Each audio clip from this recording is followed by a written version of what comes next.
1918 թվականի մայիսի վերջին Անդրկովկասի արևելյան շրջաններում բնակվող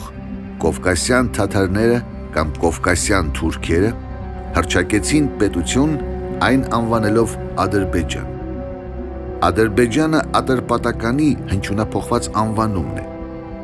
Ատրպատականը եղել է Մարաստանի և իրանական աշխարհի մասը և երբեք չի տարածվել Արաքս գետից հյուսիս։ Atrapatan is first mentioned by classical authors. Ատրպատականը սկզբնապես հիշատակվում է անտիկ հեղինակների մոտ, ինչպիսիք են Ստրաբոնը, Պլինյուս Ավակը, Պտղոմեոսը և բազմաթիվ այլ անտիկ աղբյուրներ։ Դրանցում խիստ հետևողականորեն նշվում է, որ Ատրպատականն այն շրջանն էր, որ գտնվում էր Արաքսից հարավ, որն այսօրվա իրանական Ադրբեջանն է։ Չկա այնպիսի միավոր, ինչպիսին է Ադրբեջանը Արաքսից հյուսիս։ Իրանական Ադրբեջանից հյուսիս նման պատմական միավոր երբևէ գոյություն չի ունեցել։ Եվ միայն սկսած 1918 թվականից նման միավոր ստեղծվեց գերազանցապես քաղաքական նկատառումներով։ In late May of 1918 when such an entity was created mostly in a political aspect. Արաքսից հյուսիս ընկած տարածքները Ադրբեջան չի կոչում նաև ադրբեջանական պատմագրության հայր Աբբաս Կուլի աղա Բաքիխանովը, որը ստեղծագործել է 19-րդ դարի առաջին կեսին։ Ժամանակակից ադրբեջանական պատմագրությունը կեղծում է նաև իր պատմահոր աշխատությունները։ Իրենց պատմագրության հայրը Բաքիխանովը գրել է Դաղեստանի և Շիրվանի պատմությունը։ Մինչդեռ այսօրվա ադրբեջաներեն թարգմանությունը ասում է Ադրբեջանի պատմությունը։ Երկու լրիվ տարբեր անվանումներ իրենց պատմության հիմնադիրն է դրել այս երկրի անունը։ Նա միշտ խոսում է Ատրպատականի և Հայաստանի մասին, Ատրպատականի Արաքսից հարավ գտնվող Ատրպատականի մասին, մինչդեռ ադրբեջաներեն այսօրվա թարգմանությունների մեջ այդ անունները հանված են։ Երբևէ Արաքսից հյուսիս գտնված տարածքը չի կոչում Ատրպատական կամ Ադրբեջան, այլ Շիրվան և Դաղեստան։ Իր հուշերում հայտնի գեներալ քաղաքացիական պատերազմի տարիներին Ռուսաստանի գերագույն տիրակալի պարտականությունների ժամանակավոր պաշտոնակատար Անտոն Դենիկինը գրում էր. Ադրբեջանական հանրապետությունում ամեն ինչ արհեստական էր, ոչ իսկական, սկսած անվանումից, որը վերցված էր Պարսկաստանի նահանգներից մեկից։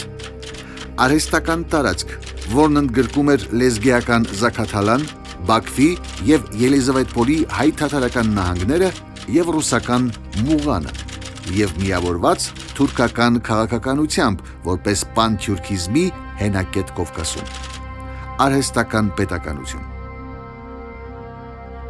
Ավելի անհեթեթ է ադրբեջանցի էթնիկ ինքնանվանումի պատմությունը։ Մինչև 1936 թվականը նրանց կոչում էին կովկասյան թաթարներ կամ կովկասյան թյուրքեր։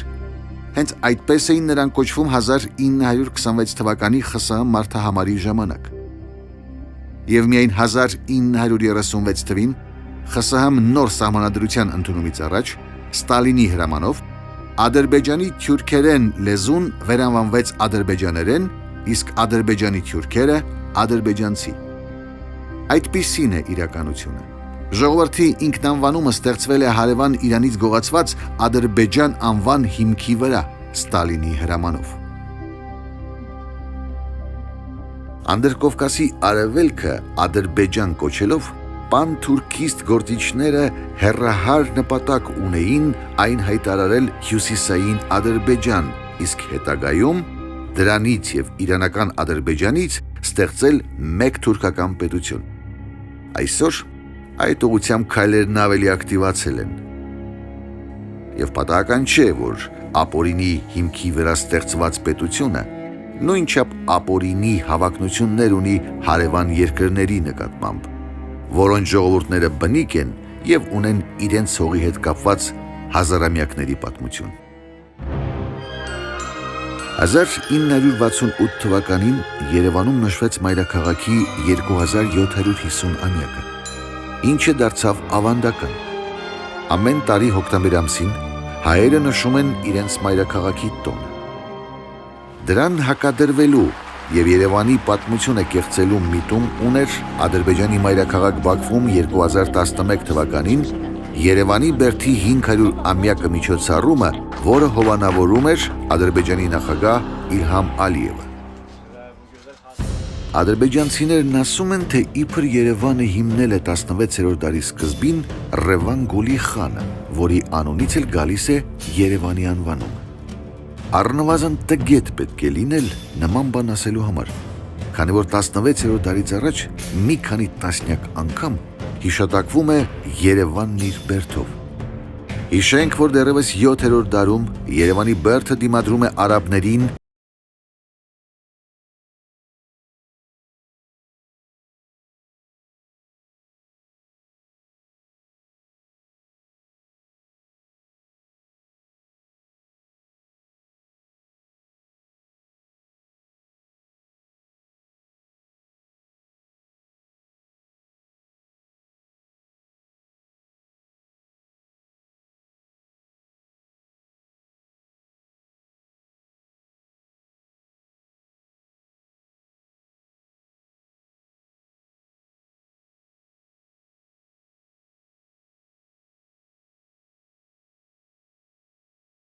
այլ վերաբերում է ամբողջ Հայաստանին եւ հայ ժողովրդին։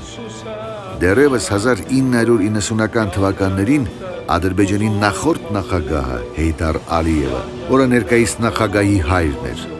հանձնարարեց ադրբեջանցի պատմաբաններին կեղծել եւ վերաշարադրել տարածաշրջանի պատմությունը հօգուտ Ադրբեջանի։ Կեղծարարությունն Ադրբեջանում դարձել է պետական պարտադրանք։ В Азербайджане вот еще со советских времен Ադրբեջանում դեռևս խորհրդային ժամանակներում եղել է լավ դպրոց, սակայն դժբախտաբար այն զգալի չափով ճնշված է։ Այն մարդիկ, որոնք ընդհանրապես համարձակվում են ինչ-որ բան ասել, նրանց հետապնդում են։ Հետապնդում են մարդիկ, որոնց նշանակել են քաղաքական մոտիվներով եւ որոնք բավականին հեռու են գիտությունից։ Սա ցավոք ներկայիս ադրբեջանական գիտության խնդիրն է, ներկայիս հումանիտար գիտության խնդիրը։ Միայն այն բանի համար, որ մարդը պատմական օբյեկտիվ փաստերի հիման վրա եկել է ինչ-որ եզրակացությունների, եթե այդ եզրակացությունները ձեռնտու չեն քաղաքական ղեկավարությանը, դա դեռ պատճառ չի նրան հետապնդելու։ Անցյալում գիտությունը կրոնի աղախիններ, իսկ հիմա դարձնում են քաղաքականության։ Պետական մակարդակի կեղծարարության արդյունքում ադրբեջանական հայտարարվեցին ոչ միայն հայկական հողերն ու մշակույթի հուշարձանները, այլև մյուս ժողովուրդների պատմությունն ու մշակույթը։ Օրինակ, Պարսկաստանի Սեֆևյան թագավորությունը հայտարարվեց ադրբեջանական պետություն, իսկ միջնադարի աշխարհահռչակ պարսիկ բանաստեղծ Նիզամին ադրբեջանցի թուրք։ Նիզամիի հետ կապված վերջերս իմացվեց, որ նրա գերեզմանին գրված պարսկերեն բանաստեղծությունները ջնջվել են։ Նույն ինքը Նիզամին, երբ կենդանի էր, նրան խնդրեցին, որ մի բանաստեղծություն ասի թուրքերենով, եւ նա այս երկու բեյթով պատասխանեց. Թուրքի վարքը մեզ հարիր չէ, թուրքերեն խոսքը մեր գինը չէ, թե նա ով ազնվազարմ է, նրան ազնիվ խոսք է հարիր։ Այսինքն դա նշանակում է, որ ես պարսիկ եմ եւ պետք է պարսկերեն խոսեմ, իսկ ինձ հարիր չէ, որ վայրի թուրքական լեզվով խոսեմ։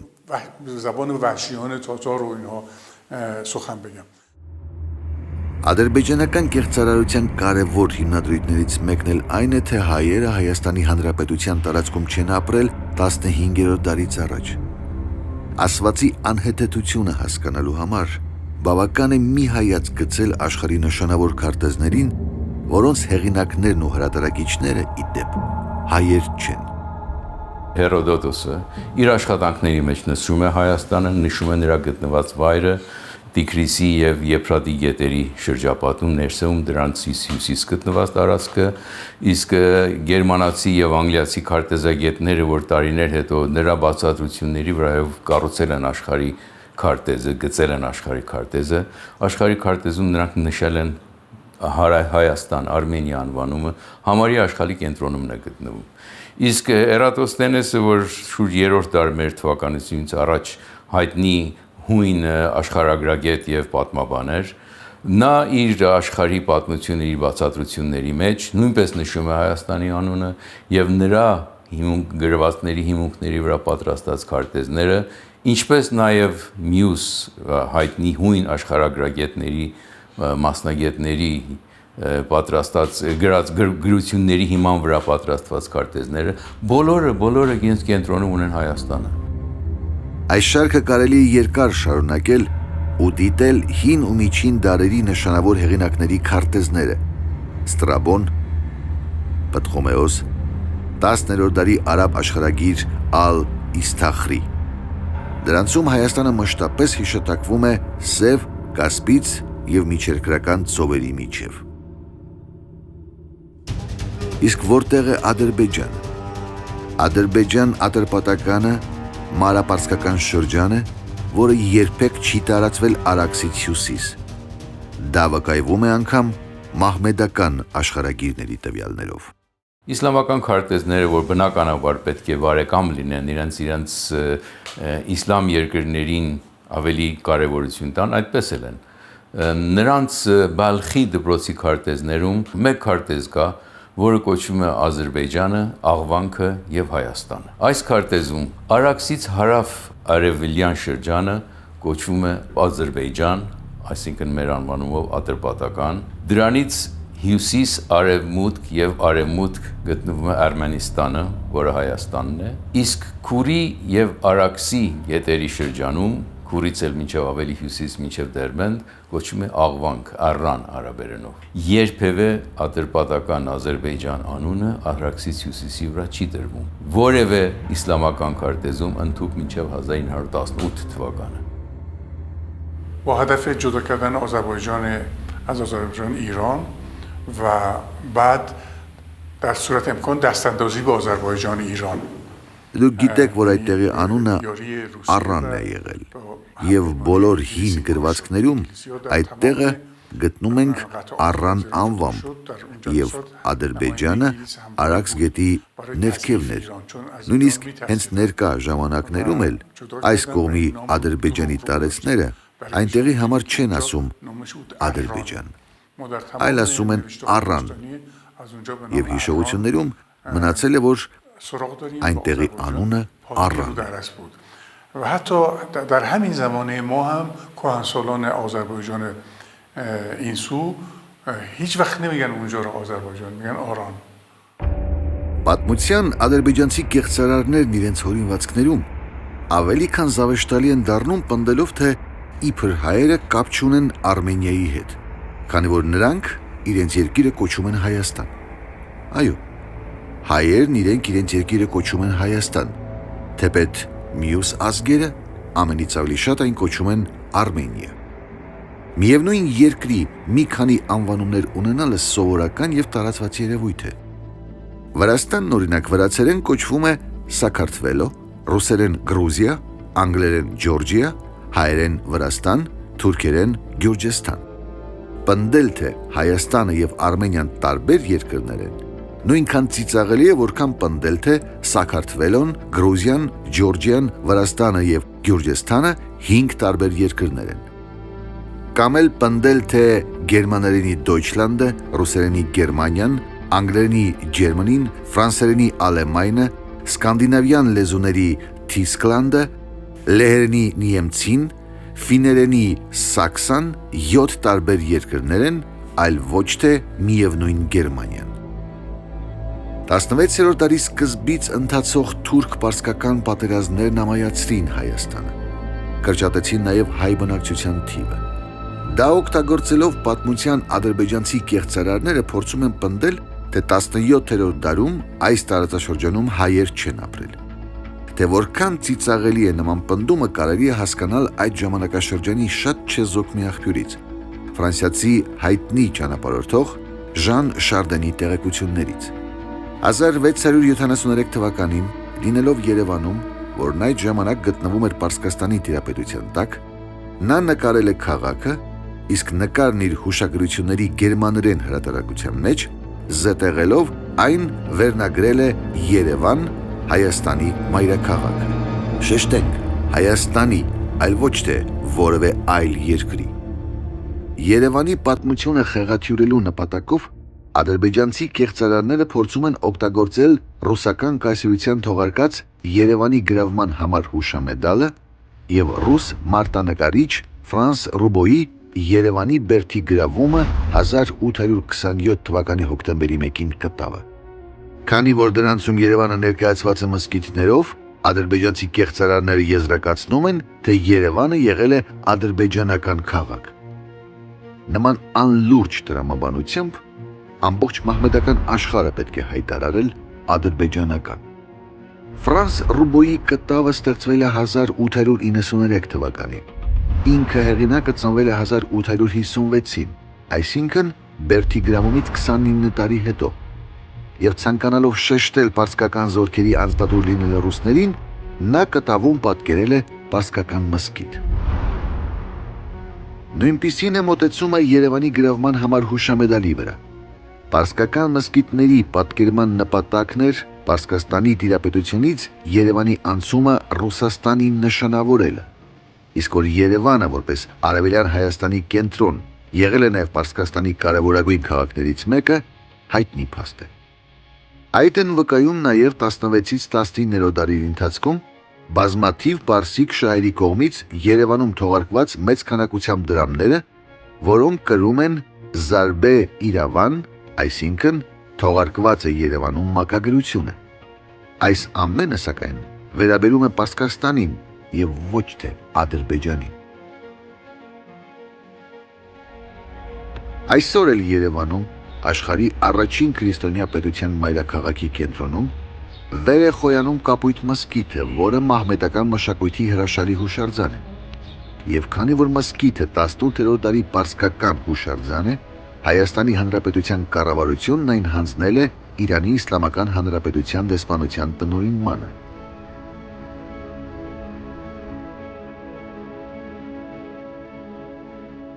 Նույնպիսի արդար մոտեցում է ցուցաբերվել նաև Երևանի մերձակայքում գտնվող մեկ այլ մահմեդական հուշարձանի նկատմամբ։ 1413 թվականին կառուցված թուրքմենական Կարակոյունլու պետության դարաշրջանի դամբարանը հանձնվել է Թուրքմենստանի դեսպանատան տնօրինմանը։ Իդեպ, թուրքմենական Կարակոյունլու պետությունը ևս ադրբեջանցի կեղծարարները հայտարարում են ադրբեջանական։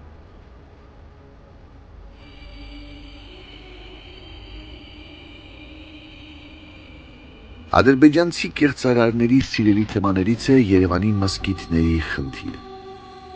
Աղբյուրներում նշվում է, որ 19-րդ դարում Երևանի բերդի տարածքում կար 2 մեծ մզկիթ,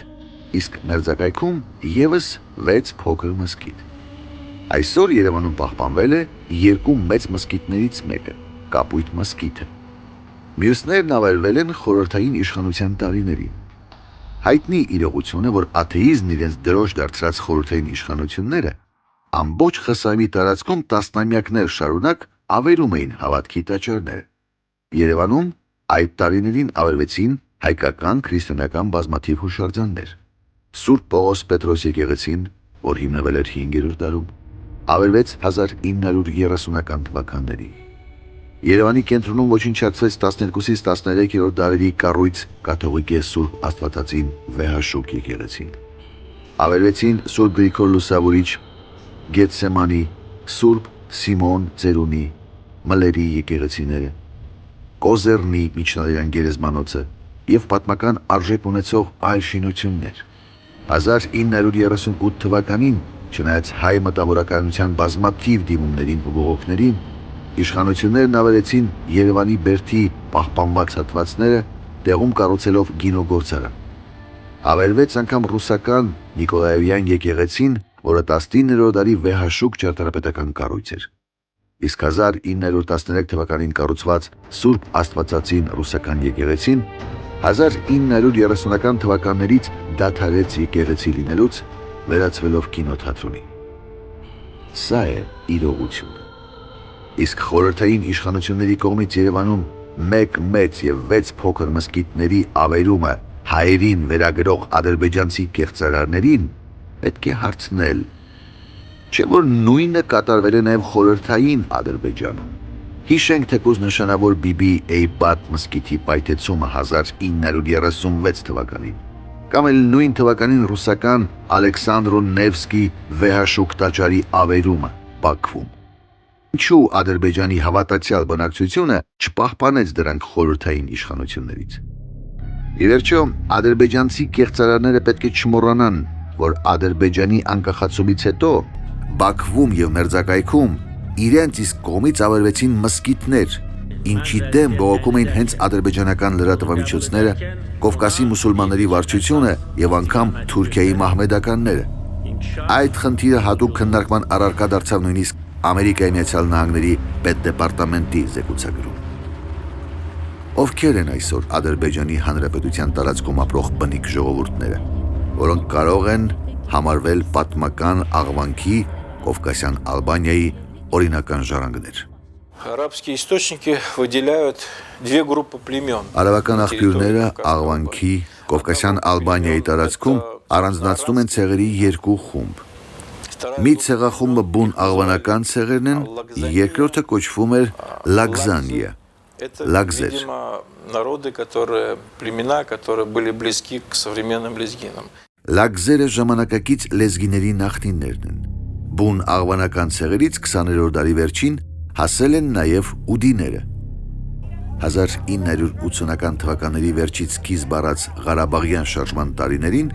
Ադրբեջանի իշխանությունները ուդիներին որպես հայերի վտարեցին հանրապետության տարածքից։ Նրանք հիմնականում ապաստան գտան Հայաստանում։ Originally,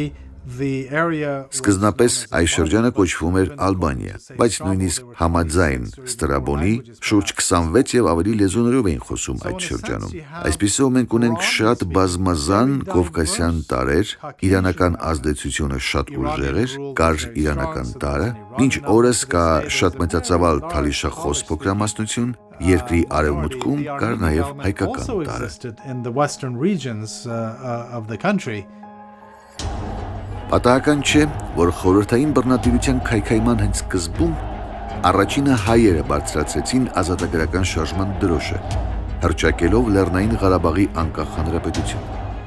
1990-ական թվականներին